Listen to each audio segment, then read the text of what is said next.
आत्ता आपण आलेलो आहे नेव्हल मरीन म्युझियम समुद्रिका. समुद्रिका हे या म्युझियमचं नाव आहे. हे म्युझियम पोर्ट ब्लेअरवरतीच आहे. या म्युझियममध्ये बघण्यासारख्या भरपूर साऱ्या गोष्टी आहेत.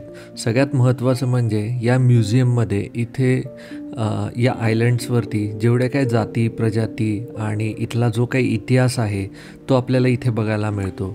आणि वेगवेगळ्या जाती, त्यांची संस्कृती, त्याचबरोबर समुद्री जीव जे असतात या आयलँड्सच्या आसपास, तर त्याची बऱ्याचशी माहिती, त्याचबरोबर बरेचसे जीव असे आपल्याला या म्युझियममध्ये बघायला मिळणार आहेत.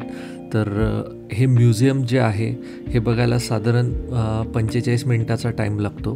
तर 45 मिनिटामध्ये आपल्याला हे सगळं म्युझियम बघायचं आहे. हे म्युझियम जे आहे हे सकाळी 9 वाजता ओपन होतं आणि संध्याकाळी 5 वाजता बंद होतं. इथे तुम्हाला ॲडल्टसाठीची जी एंट्री फी आहे ती 50 रुपये आहे आणि चिल्ड्रन्ससाठी 25 रुपये आहे. फारच कमी एंट्री फी आहे. एंट्री फीच्या मानाने तुम्हाला इथे बघण्यासारख्या आणि जाणून घेण्यासारख्या भरपूर साऱ्या गोष्टी आहेत. तर त्या एक एक करून आता आपण डिटेलमध्ये जाणून घेऊयात. हे संपूर्ण म्युझियम आपण या व्हिडिओमध्ये कव्हर करण्याचा प्रयत्न करणार आहोत. त्यामुळे तुम्ही हा व्हिडिओ शेवटपर्यंत बघा, म्हणजे तुम्हाला या म्युझियममध्ये कोणकोणते विभाग आहेत, कोणकोणत्या गोष्टी इथे ठेवलेल्या आहेत, आणि जर तुम्ही इथे येणार असाल तर तुम्हाला आधीच हा व्हिडिओ बघितल्यामुळे इथे आल्यानंतर आपल्याला काय काय बघायचं आहे या सगळ्या गोष्टींची आयडिया येऊन जाईल. आता तुम्ही इथे बघू शकता, इथे ती जारवा जी जात आहे आदिवासींची, तर त्या जातीबद्दलची सगळी इन्फॉर्मेशन आणि ते कशा प्रकारे दिसायचे हे दाखवण्यात आलेलं आहे.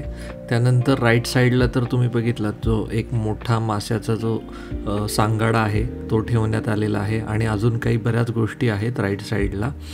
त्यानंतर थोडंसं पुढं आल्यानंतर इथं तुम्ही बघू शकता welcome to naval marine museum Samudrika लिहिलेलं आहे आणि एक छोटीशी हट वगैरे आहे, निकोबारी हट ही ते आपल्याला बघायला मिळते. आणि त्याच्यामध्ये एक कपल दाखवलेला आहे, त्याची वेशभूषा तुम्ही बघू शकता. त्याच्यानंतर पुढच्या बाजूला तुम्ही इथे गेल्यानंतर उजव्या साईडला जर बघितलं तर इथे काही आदिवासी आहेत आणि त्यांची हत्यारं त्यांच्यासोबत आहेत. एक लहान मूल आहे कडेवरती आणि खाली बोटी आहेत, म्हणजे ते कशा प्रकारच्या बोटी यूज करतात. तर या सगळ्या गोष्टी इथे तुम्हाला बघायला मिळतात आणि त्यांच्या हातात वेगवेगळी हत्यारं आणि शस्त्रसुद्धा आहेत जी त्यांनी तयार केलेली आहेत. तर ओव्हरऑल हे असे सेट तयार केल्यामुळे तुम्हाला एकंदरीत आयडिया येऊन जाते की आदिवासी लोकांचं जीवन कसं असू शकतं इथल्या बेटांवरचं.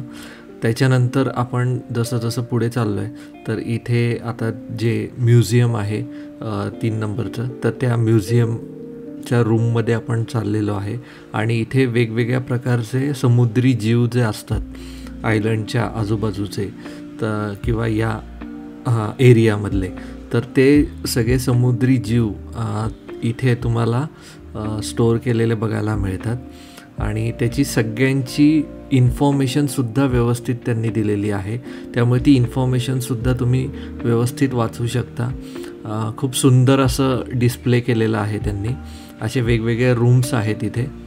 भरपूर सारे कोरल्सचे वेगवेगळे प्रकार, वेगवेगळे टाईप, वेगवेगळे शेप्स असे तुम्हाला या म्युझियममध्ये बघायला मिळणार आहेत.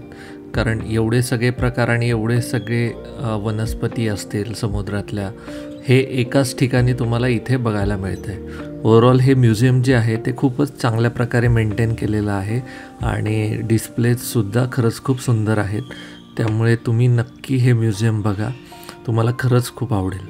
इथे राईट साईडच्या वॉलवरती तुम्हाला कासवाचे 3 वेगवेगळे शेल्स बघायला मिळत आहेत. तर आता आपण हे म्युझियम बघता बघता या म्युझियमची थोडीशी माहिती आपण जाणून घेऊयात. समुद्रिका मरीन संग्रहालयात विविध प्रकारचे समुद्री जीव, मासे, कासव इत्यादी पाहता येतात. अंदमान आणि निकोबार बेटांच्या स्थानिक संस्कृतीबद्दलची भरपूर माहिती या संग्रहालयामध्ये उपलब्ध आहे. भारतीय नौदलाने उत्तम प्रकारे देखभाल केलेले हे संग्रहालय पाहणे अतिशय आवश्यक आहे. याला नेव्हल मरीन संग्रहालय असेही म्हणतात. समुद्रिका संग्रहालय समुद्री पर्यावरणाच्या विविध पैलूंवर जागरूकता निर्माण करते आणि कोशिका, प्रवळ तसेच बेटाभोवतालच्या समुद्री रंगीबिरंगी माशांच्या काही प्रजातींसाठीचा मोठा संग्रहालय इथे आपल्याला बघायला मिळतो. या संग्रहालयाचं मुख्य आकर्षण म्हणजे एका निळ्या देव माशाचे विशाल सांगाडा हे आहे. हे संग्रहालय समुद्री पर्यावरणशास्त्राच्या विविध पैलूंवर अभ्यास करण्यासाठी आदर्श ठिकाण ठरते. संग्रहालयात 5 विभाग आहेत. अंदमान बेटाचे ऐतिहासिक भौगोलिक माहिती, अंदमान लोक, पुरातत्वशास्त्र आणि समृद्धी जीवसृष्टी.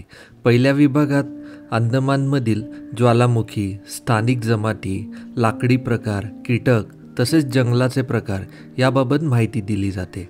दुसऱ्या विभागात जलजीवनाशी संबंधित एक मोठे मत्स्यालय आहे, ज्यात विविध प्रकारच्या माशांचे विस्तृत संग्रहालय दाखवला जातो. हे संग्रहालय बघताना आपण ज्या काही गोष्टी बघतोय तर त्यांची घरं कशी असतील किंवा त्यांची जी काही संस्कृती कशी असेल, त्याचबरोबर आता इथे आपण बघू शकतो की त्या काळी ते मासे पकडण्यासाठीची जी काही हत्यारं आहेत किंवा वेगवेगळ्या गोष्टी आहेत, तसेच आदिवासींच्या वेगवेगळ्या प्रतिकृती इथे आपल्याला बघायला मिळत आहेत. आणि इथे राईट साईडला जर तुम्ही बघितला तर इथे एक स्टोअर आहे. स्टोअरच्या बाहेरच्या साईडला आल्यानंतर इथं तुम्ही बघू शकता या गार्डनमध्ये वेगवेगळ्या प्रकारचे शस्त्र तुम्हाला बघायला मिळतात.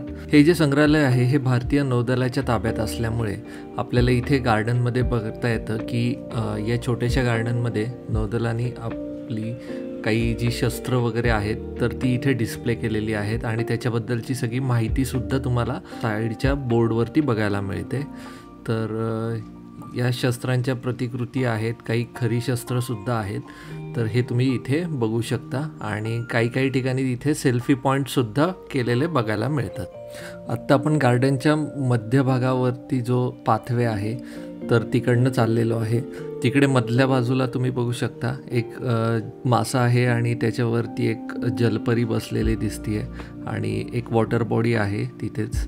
आणि पुढच्या बाजूला तुम्ही बघू शकता की इथे जे भारतीय नौदलाचं एक छोटंसं स्मारक टाईप स्कल्पचर तिथं आपल्याला बघायला मिळतं आहे. तर अशा प्रकारे हे गार्डन जे आहे ते खूप सुंदर प्रकारे मेंटेन केलेलं आहे. आणि राईट साईडला जो फेमस तो जो फिश आहे, इथला सगळ्यात मोठं मेन अट्रॅक्शन ते बघायला मिळतं. आणि इथे जी वॉटर बॉडी आहे त्यामध्ये फिशसुद्धा तुम्हाला बघायला मिळतात. तर आत्ता आपण चाललेलो आहे इथं जो माशाचा जो सांगाडा ठेवलेला आहे तर तो इथे आपल्याला बघायला मिळतो.